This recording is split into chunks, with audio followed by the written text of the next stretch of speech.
பார்த்திங்கன்னா வந்து பருப்பு உசிலி தான் வந்து எப்படி பண்ணுறது நம்ம இன்றைக்கி பார்க்க போகிறோம். எப்படி வந்து க்ளீன் பண்ணுறதுன்றது நான் வந்து நெக்ஸ்ட் வீடியோவில் போடுறேன். இந்த மாதிரி குட்டி குட்டியாக கட் பண்ணி வச்சுட்டு அதை வந்து ஒரு ப்ரெஷர் குக்கரில் சேர்த்துக்கோங்க. தண்ணி இல்லாமல் 1/4 ஸ்பூன் மஞ்சள் தூள், ஒரு 1/2 ஸ்பூன் உப்பு சேர்த்துட்டு ஒரு 1/2 டம்ளர் தண்ணி சேர்த்து 2 விசில் வச்சு எடுத்தால் போதும். அதுக்கு மேலே வேண்டாம். அதுக்கு நடுவில் பார்த்திங்கன்னா ஒரு மிக்ஸி ஜாரில் அங்கே 4-5 காஞ்ச மிளகா, 3/4 கப்பு கடலைப்பருப்பு, 1/4 கப் துவரம் பருப்பு, அங்கே 1 மணி நேரம் ஊற வச்சுட்டு குறைன்னு அரைச்சி எடுத்துக்கோங்க. கொஞ்சமாக சால்ட்டு சேர்த்து அதை இந்த மாதிரி ஒரு தவாவில் போட்டு லைட்டாக எண்ணெய் விட்டு 2 பக்கம் வந்து வேக வச்சு எடுத்துக்கலாம். அடை மாதிரி வந்து சுட்டு எடுத்துக்கணும்.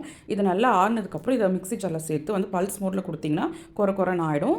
அதுக்கு அடுத்ததாக ஒரு கடாயில் 3 ஸ்பூன் எண்ணெய் சேர்த்து கடுகு, சீரகம், பெருங்காயம், 2 பச்சை மிளகாய், கருவேப்பிலை, ஒரு வெங்காயம் சேர்த்து நல்லா வந்து வதங்கினதுக்கப்புறமா கொஞ்சமாக மஞ்சள் தூள் சேர்த்துட்டு நம்ம வந்து உதிர்த்து வச்சுருக்க பருப்பை சேர்த்து ஒரு 2 நிமிஷம் வந்து அங்கே வறுத்து விட்டுக்கலாம். உதிரியானதும் நம்ம வந்து வேக வச்சு வச்சுருக்க வாழைப்பூவை சேர்த்துக்கலாம். ரெண்டுமே நல்லா கலந்து விடுங்க. சிம்மில் வச்சு ஒரு 5 நிமிஷம் இந்த மாதிரி பரட்டி விட்டிங்கன்னா உதிரியாக தனித்தனியாக வந்துடும்.